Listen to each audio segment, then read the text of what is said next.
Hello and welcome back to the How I Ripped Off the Buffy the Vampire Slayer podcast. My name is Chip Thompson and I'm joined as always by Mr. MC. That would be me. How are you? Well. Good. Good. How are you? I am fantastic.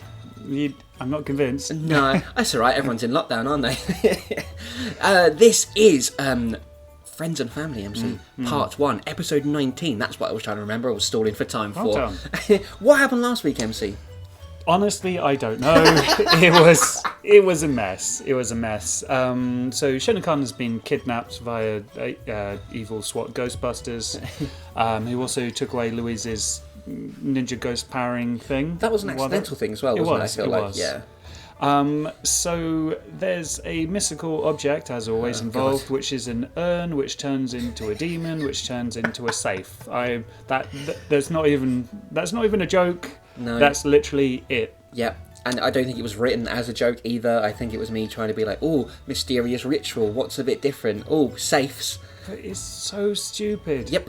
Even when we, for the people that don't listen to our bonus content, we have the thing called the notes, where we go through my original notebook that we found a little while ago, hoping for some sort of explanation as to what the fuck. Mm-hmm. But no, nothing. It made it more confusing. Yes. It added more items to confuse us. I'm not going to lie, it's kind of put me off wanting to do future episodes, because I'm like, what's going to happen now? That put you off.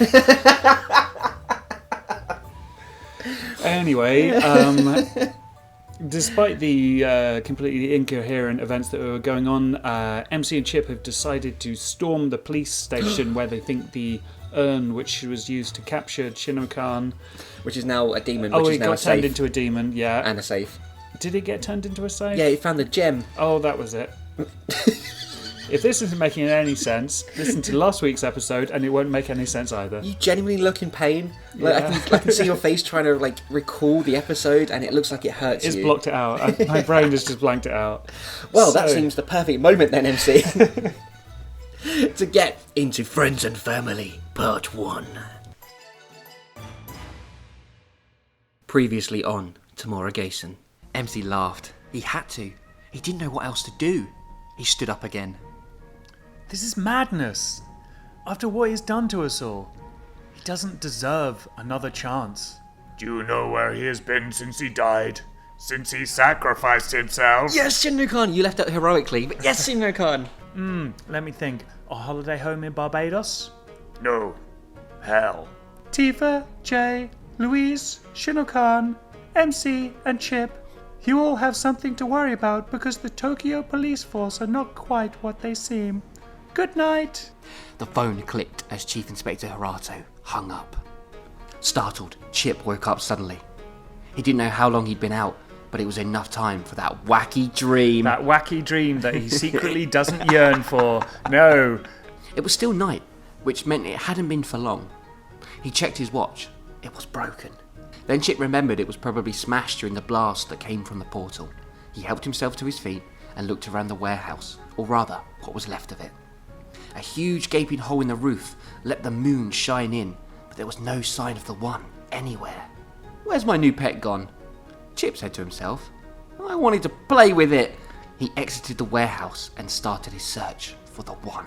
The group remained silent, intrigued by what the dead master had to say. I know why Chip was meant to be returned to us. Shin-no-Khan recognised it when he saw the urn more clearly, but it wasn't in time. As he started to shout out to MC, the samurais removed the urn's lid and the slowdown started. The gang scanned the lobby.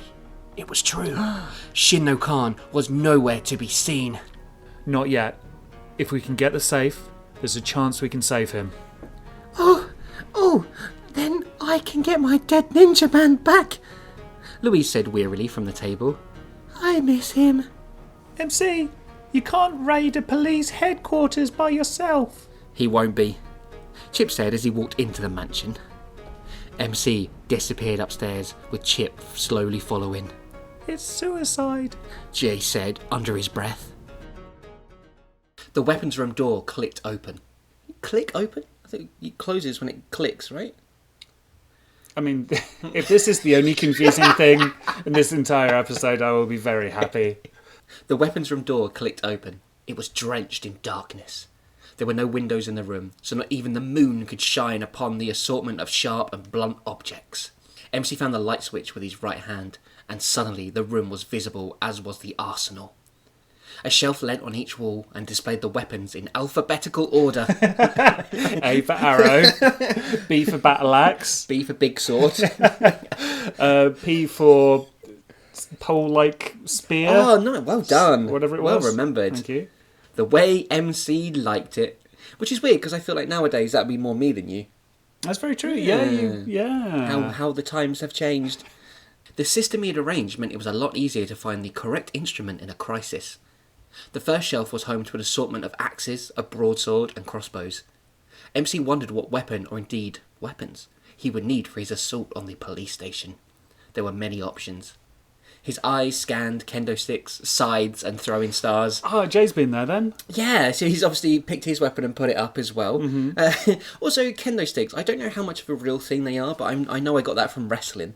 Right. It was a safe weapon, like a martial arts weapon they could use in wrestling. It's just a wooden sword, isn't it? I think it's a like stick. Bamboo tied together or something like that. Oh, okay. And it looks quite nasty, Okay.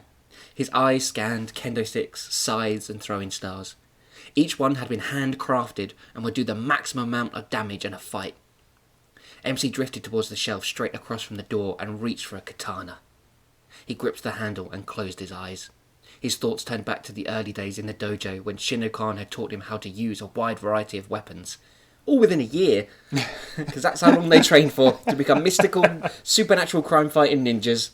It had been hard to get to grips with all the different martial arts styles and how to control the weapons properly, but his master had been patient. Again, it was a year. How patient can you be in a year to teach all the martial arts and weapons? It's been a week and I only know 3 martial arts. This is bullshit. It had paid off. MC, along with his fellow students, had become deadly killers, protectors of the weak and saviours of the good fight. For about 2 weeks before they start turning evil. No, not even that. Didn't they graduate and immediately Jack and Lee backstab Shin-no-Khan? Yeah, I'm not even sure if they got to the point where they threw their hats in the air. Unfortunately, 3 out of the 4 students that Shin-no-Khan had trained had become evil at one point or another. I'm glad we're acknowledging that now. MC swore that would never happen to him. He was a hero and a champion. Alright, get off your high horse. Shin-no-Khan had seen to that. He had helped MC on many occasions. Never sacrificed himself heroically, did he? It's just a bit like when people say, oh, Hitler really helped the economy of Germany. He made the trains run on time. Yeah. MC whipped the long sword out of its holder and wielded it the way it desired. Is this a euphemism at this point? I did wonder if it was getting a bit sexy.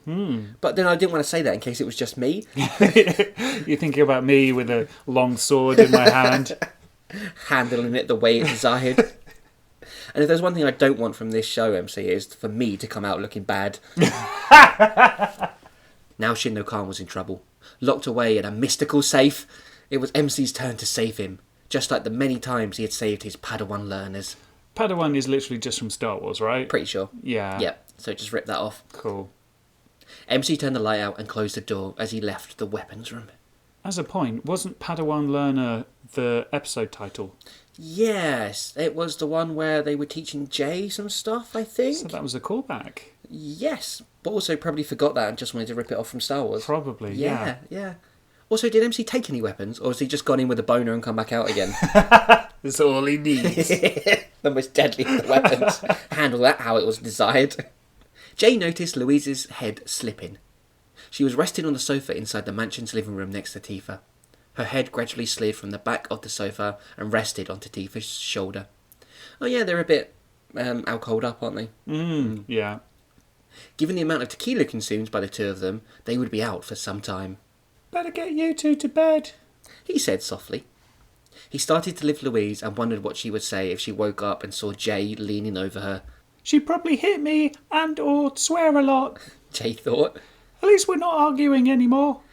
I mean, that's progress, I guess, in their relationship. If someone's just hitting you or swearing at you, oh, improvement, this is great. The counselling's working. God, poor Jay. He went to lift, but something was wrong. Nothing was moving. He tried again, but same result. Rather than admitting he wasn't strong enough to lift Louise's small figure, he settled on thinking they looked comfortable enough. Oh, okay, so this is just a dig at Jay within the actual text. Naturally, right, yeah, great. yeah. Although when he saw Tifa shudder, he picked up the sofa's throw over and draped it across the two women.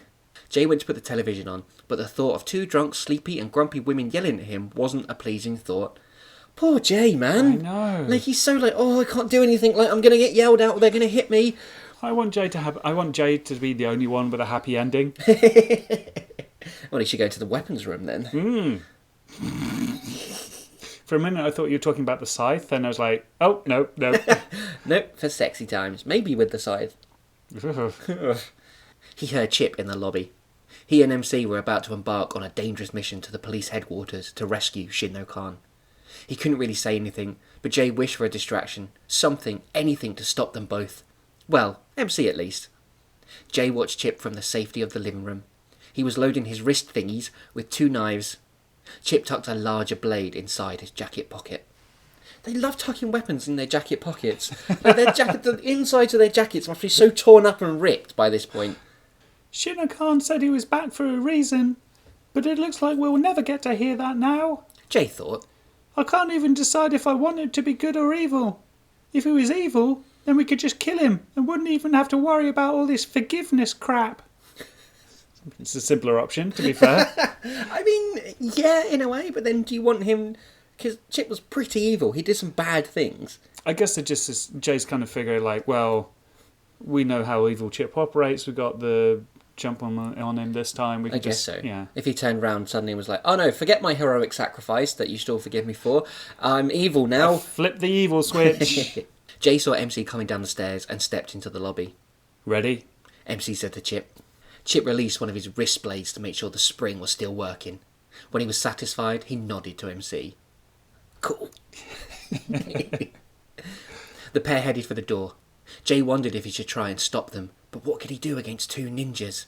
I mean, you could talk to them.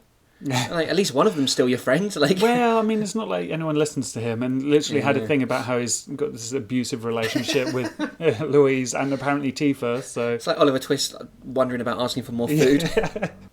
Also, I guess the thing with MC is that he's so kind of one-track mind at the moment. Yeah, that's very true. He's been a lot of like that this season, isn't he? So with Tifa and Louise and Tifa. Mm-hmm. Fuck that. Their exit from the mansion was blocked, however, as Dom, the antique shop owner, stepped through the door. We know who Dom is. You don't need to specify.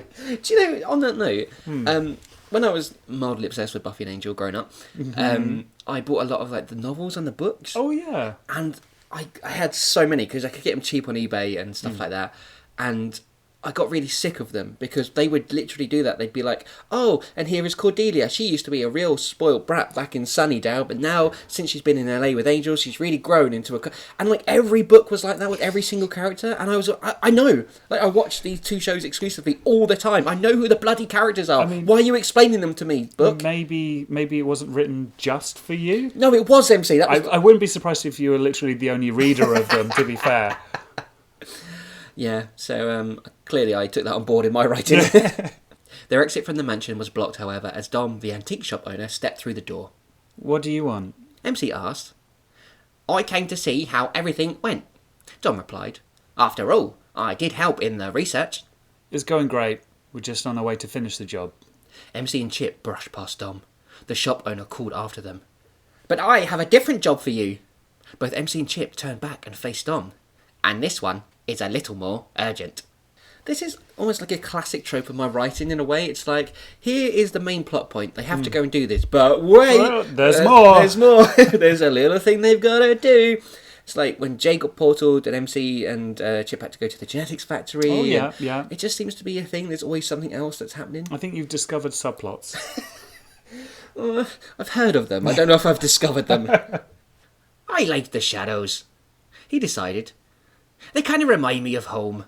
Marissa was always into those dim energy-saving light bulbs. Oh, a new character, MC. Yes, what a convincing accent. I wonder where he's from. I am very sorry to all of our Irish listeners. We do have listeners in Dublin, I've seen, and around, so... Yeah, sorry. I mean, not anymore. Yeah. The street he was standing on was typical of the area it was in. Okay? Yeah, I mean, yes. The street he was standing in was in that area, basically, is what I've said was. there. The road was broken up, the walls covered in spray paint bearing different tags from different gangs in the area, and every other lamppost didn't work. That was where he stood. In the area. In the area. Street, in the street that's typical of the area is where he is standing. No wonder his accent's so confusing. The families in this area didn't notice the difference, of course. This street was one step up from being homeless, yet they all banded together as a community and helped each other. Aww. Oh, that's nice. If every walk of life was like this, the world might just be a bit safer. He thought, but helping the world wasn't his thing. Uh-oh. Oh. He was smartly dressed, wearing his best suit and tie, the way he always did on these occasions. He would look out of place and suspicious if anyone saw him, but the Black Knight covered him well. Is he a Mormon? Maybe. Have we had a Mormon villain yet? I don't think we have we? I'm just assuming he's a villain, by the way. Yeah. The house on the other side of the road was his attention point. It was a one-floored place, but the two front windows were well lit and revealed the goings-on of inside. Oh, Jesus. Some unlucky mother had been given the honour of taking care of a sleepover for her son and his friends, which looked like most of the kids in the street. He raised the binoculars to get a better look. There were 9, maybe 10 kids inside with the mother. No sign of a father or any other adults in the house. Getting creepy vibes from this dude. From this Irish Mormon. Spying on kids through binoculars. He sees the 9 or 10 kids in the house. He's like, that's a small family. God, the amount of kids that an Irish Mormon would have. Fucking hell. Did you just make a slightly racist joke? Maybe. Well done. He crossed the road and walked up to the front door. Hello, do you believe in Jesus? He knew this was a little brash and very risky. After all, someone could see him go in, but it was the only way. The doorbell played a musical number he recognised but couldn't quite remember the name of. A woman answered quickly. She was flustered, probably from playing with the children. Playing the children? Like an instrument? She's like a one-woman band. She's got all these like children strapped to her with strings and like Oh, drum this one's out of skins. tune. Good evening to you, madam, he said in his most pleasant voice. Good evening. She replied. My name's Ryan Spring. I need to talk to your son. It's quite urgent. Ryan guessed the woman's child was a son, seeing as most of the kids in the house were boys. Ryan guessed the woman's child was a son. Okay, Oh, sounds serious. the mother said. It is. You better come in then. What an easy way. I know, right? This is the worst mother ever. Oh, there's a strange man at the door dressed really well in this area. Better let him in. Well, he gave his last name as well. So like you can look him up on Facebook after. Ryan Spring. Sounds Famous like a real name. Irish name. Ryan accepted the invitation and stepped in as she called out to her son. He made sure to close the door behind him. Brad, get your butt down here. That famous Japanese name, Brad. Yeah. A young lad around the age of 9 or 10 came running down the stairs. So I'm assuming he's a vampire. What, Brad? Maybe. Ryan. Oh, Ryan. Because the whole invitation thing. He sounds a bit, because he's in the dark. He's very well dressed. Yeah, I like Vampires, this. Yeah, yeah. nice. What, Mum? We're playing on the PlayStation and I'm winning.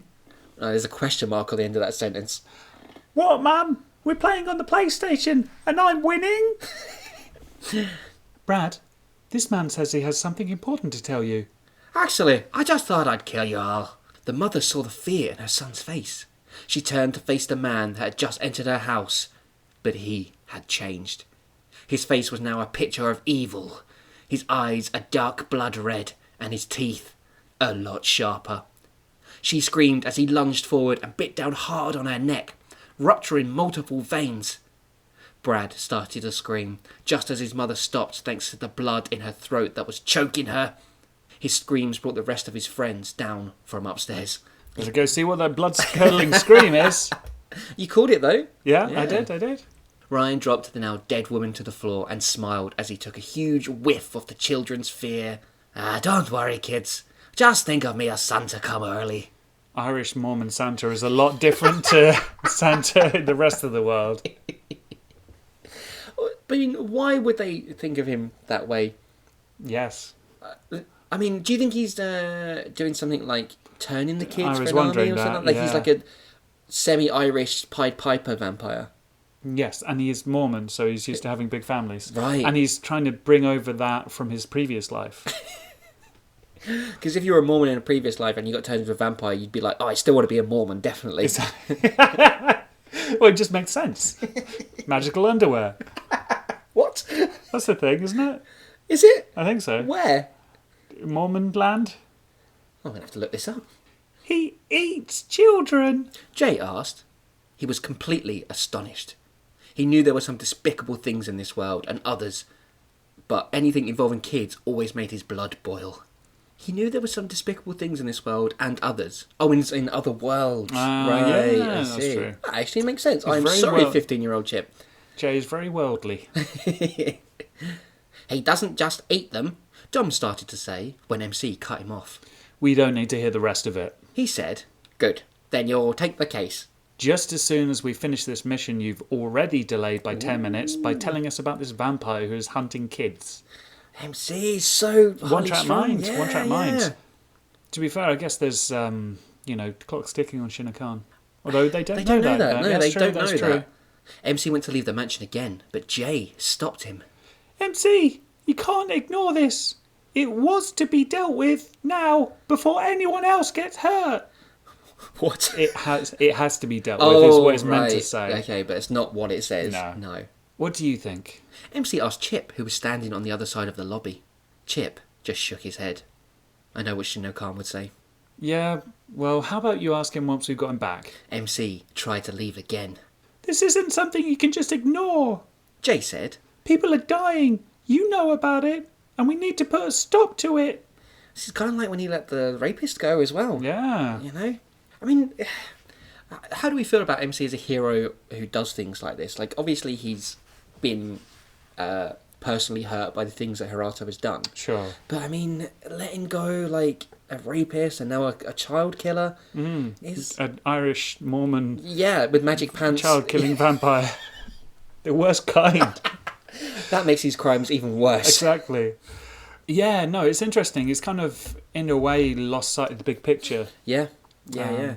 Which is exactly probably what Hirato wants him to do. Ooh. Oh, yeah, so I just picked up my own writing. This isn't something you can just ignore. Jay said, People are dying. You know about it. And we need to put a stop to it. MC relented. He was torn between saving the man who had been like a second father to him and the youth of the nation. It sounds like he's going to release an album. Hey kids, don't do drugs. Stay in school. He turned to face Dom. Do you know where this vamp's nest is? He asked, no. Then how do you know there's a vampire doing this? Chip asked suspiciously. I have my contacts. Dom replied. But I also know a spell. He added. What kind of spell?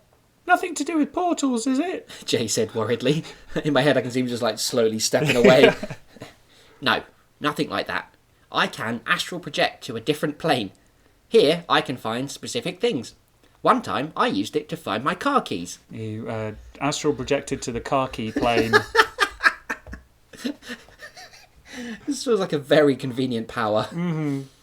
How long would it take? MC asked. I'd probably be in a trance for about 12 hours. MC thought for a moment. They'd have got rid of him by then. Chip added. MC knew he was right. Then here's what we do. You two stay here with Dom while he does his spell. If he gets anything, you can take care of it. Where will you be? Jay asked. Before MC could be distracted by anything else, he left the mansion. He's going to the police station. Chip said. By himself? You want to try and stop him? Jay shook his head. Dom said, I have things I need in my car, but I need some garlic if you've got any. I'll check. Chip went into the kitchen to find some garlic while Jay assisted Dom in getting his supplies from the car. So, you really went into a trance for 12 hours just to find your car keys? I was running late, Dom replied. There's a joke. I think that's an attempt at a joke. Mm-hmm. Yeah, we'll call it that and leave it there, I think. So, wait, okay, so I'm a bit confused again, MC. Funny that. Not quite as bad as last week. Right. But, so Dom went into a trance and found out about this vampire? Or no, he's going to go into the trance? He's going into a trance to the astral projection, the astral plane of evil Irish Mormon vampires. Which has neon lights flashing the way to the ones that's killing all the kids. Yeah, apparently. Okay, but that takes 12 hours. To do the spell, sure. Which I guess is quicker than just wandering around Tokyo. I mean, surely they could just look at some police reports, maybe, of dead children, or... Tokyo police, though, isn't it? Yeah, I guess so. And I guess it'd still be quicker. Like, 12 hours is relatively short for pinning down a vampire in the whole of Tokyo. But then 12 hours is going to be daytime then, so I don't know, maybe you'd have a better chance of taking him out then. I don't think that you thought about it to this extent. I think you picked a length of time that sounded plausible for MC to go on his police station rampage. And I needed something to happen in this episode that wasn't just that. Yeah. And we were saying last week we wanted it to be like Assault on Precinct 13, where it's just MC and Chip raiding the police station, like, Neo and Trinity in the Matrix. Kind of wish it had just been that. Yeah. The DeSoto came to a silent halt. It was still the early hours of the morning, and this was the time when Tokyo was at its quietest. The late-nighters were going to bed whilst the early risers still had a couple of hours of sleep. MC parked half a mile or so away from the police station to avoid detection. He grabbed his sword from the back seat and took the back alleys. The police station looked empty from across the road. There was just one overhead streetlight illuminating the front doors, where no doubt an underpaid desk sergeant was snoozing, just waiting for a late-night/early morning murder call. Seen a lot of cop shows, haven't you? Also, I really like late-night/early morning murder call. Just having a little snooze on the desk, friend goes, "Oh my god, it's a murder call!" I'm not paid enough for this shit. MC decided storming the front doors, all guns blazing, wasn't such a good plan. So he crept around the building to find a back way in. His shoes were getting wet as he eased his way through the puddles in the dark streets, but the splashing noise was interrupted by a clonk. MC realised he had stepped on sewer, and the cover was ajar. He'd stepped on sewer. Well, it's the manhole cover. No, the sewer becomes ajar. MC realised he had stepped on sewer, and the cover was ajar. Someone had used it recently.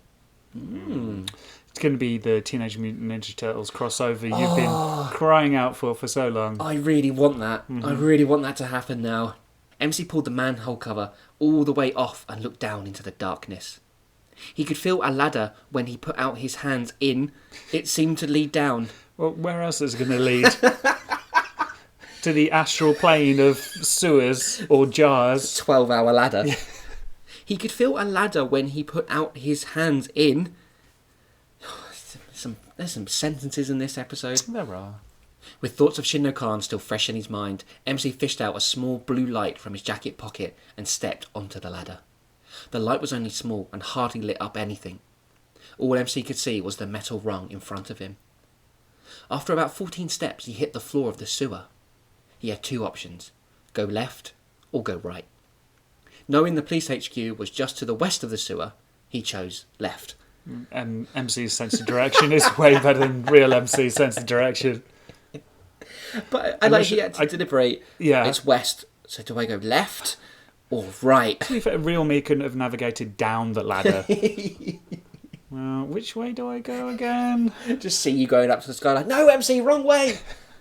MC wondered how he ever got along without two hands as he gripped the sword and the light tightly. He's adjusted quick. It's been like half an hour. Yeah, but he became like a supernatural ninja in a year, so like True. his adjustment period is a lot shorter than most people. True.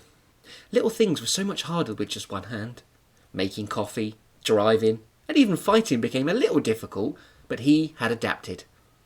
He would have to do the same again. He's already done it. We established Yep, that. it's done. Whoop, there we go. By the time he got to the bottom of the ladder, he's like, yay! In the distance, his ninja hearing Yay. picked up sounds of numerous footsteps. We really do need to calculate all the ninja abilities at some point. Yeah, it's just literally everything. Hearing, healing, seeing, jumping. Thinking? Thinking, yeah. Ninja brain was Ninja the thing, brain. wasn't it? It was. In the distance, his ninja hearing picked up the sounds of numerous footsteps. They were coming towards him. With nothing but the shadows behind him, MC pushed his back as far back to the wall as possible and switched out his light. The footsteps got closer and closer until MC could feel people walking past him. He could tell by their rhythmic march that they were SWAT. Then he heard a familiar voice. Chief Inspector Hirato. MC could sense him getting nearer, and then suddenly Hirato was standing directly in front of him. MC loosened his grip on the sword to enable maximum movement. So sword fighting works. Hold the sword really loosely. Just sort of gently, really. Don't even hold it at all, really, just put it on the ground. He swung the sword in a diagonal motion, bringing the blade up at the same time. He felt it slide into flesh. He tried to move the sword back, but Hirato had a strong hold of the sword. I thought it was only Ninja Turtles that hung about in the sewers, he said. A slight formatting issue there, I think. A little bit. But even Hirato dropping the pop culture I references. know. Every member of the SWAT turned around and shone their ultra-powerful torches. It burns. How did they not see him? He's a ninja. He hides in the darkness, doesn't he? That's what There they is- do. Okay. It said his back was pushed right up against the wall, MC. The light almost blinded MC, but slowly he got used to it, adapting again. Mm-hmm. He could see his sword. He hadn't killed Hirato. Instead, the Chief Inspector had caught MC's sword, and the blade had dug itself into his hand. Blood dripped down the blade, but Hirato didn't flinch once. So he's some sort of strong being or something, He's got then, isn't some he? shit going on, Yeah, because definitely. MC was really well hidden in that sewer. Exactly. There's no way anyone was going to see him there. But somehow he's caught this sword. Did that even hurt a little bit? MC asked. A little. Hirato replied as he threw MC back, releasing the sword at the same time. MC fell onto the cold, wet floor of the sewer, got back to his feet quickly. Yep. Oh good, another sentence. Where's Shin-no-Khan? He growled. Safe. Well, in one, actually. Oh, that was quite funny. well well done, done, Hirato. The SWAT went to move forwards, but Hirato stopped them. No, now is it not the time to fight. We have work to do. Something evil, no doubt. He said. That means I have to stop you. That means I have to stop you. Well, kill you, and then you will tell me where my master is. I'm trying to work out if MC's trying to be quippy here, or... It's Serious. something evil, no doubt. Yeah. That means I must stop you, villain. Look around you, ninja. You're in a tight space and faced with 5 members of my elite samurai squad. Then, of course, there's me. For like Elite Samurai Squad is like the shittest rap group ever. Some sort of like parallel universe Wu-Tang where they're really bad. You're not human, are you? Hirato put his hands to his chest as if he was hurt. I'm shocked. Do I not look human? Because I am. I just made a pact with the devil a few hundred years ago. Ooh. Well, all will become clear soon. And as for your master, we're not stupid. We knew you'd be coming for him, so we got rid of him. He's far, far away, and he isn't coming back. He truly is dead now. Hirato smirked. Oh my god. MC dropped to one knee. He knew Hirato was right. It made sense they would have sent him away, and that could mean anywhere. Shin-no-Khan was gone, and the realization was just setting in. he was ready for a fight, but it wouldn't be at the moment Harato and the SWAT had gone. And that's where we're going to end part 1 of Friends and Family. Well, that's the end of the drinking game then, I guess. Shin-no-Khan disappeared. It's forever. For good. Yeah, now we are now teetotal. To be fair, it would probably be good for him if he's locked in the safe that's true, somewhere and that's straighten true. him out. Yeah. This is an elaborate way of getting him into rehab. But what a cliffhanger, MC. They told MC, well, not you, but this one, that he's gone. Shin-no-Khan is gone. And I did wonder if it could be a lie, like maybe... But, I mean, MC just instantly knows that they're correct. Yeah. But, I mean, they are in a way because, I mean, they don't know where Shin-no-Khan's gone. Like, they have no idea. They don't know... I mean, all they really know about Harato now is that he is human, but he made a pact with a devil some hundreds of years Classic ago. villain thing as well, to just give details away. Oh, I'm sure- Hirato's great for that. Yeah, I'm sure Yeah. it won't come back and bite him later. No, not at all. Eventually he's going to say something he really shouldn't Yeah. have. But he's really going to sort of like, oh, but it's this. But you'll find out more later. Toodles. Toddles. Oh, man. What a cliffhanger to leave the episode on. And also we've got the whole Mormon magic pants vampire well-dressed Irish person. I like how we extrapolated quite a lot of information from very little information. Yeah, he was in the area. He was well-dressed in the area. Therefore, Irish Mormon. Yeah. So I guess we're going to have to see what happens with that because we've got our villain of the week to deal with. We do. But also, what is MC going to do now? I know, right? Being how he was so one-track minded, Yeah, and now that's gone. now he's got no mind. He's off the track, off the beaten track to nowhere. What? I don't know. I was trying to be profound. Worked well. Well done. Well, if you knew what I meant, what the hell I was just saying just then, there are numerous ways in which you can get in touch with us.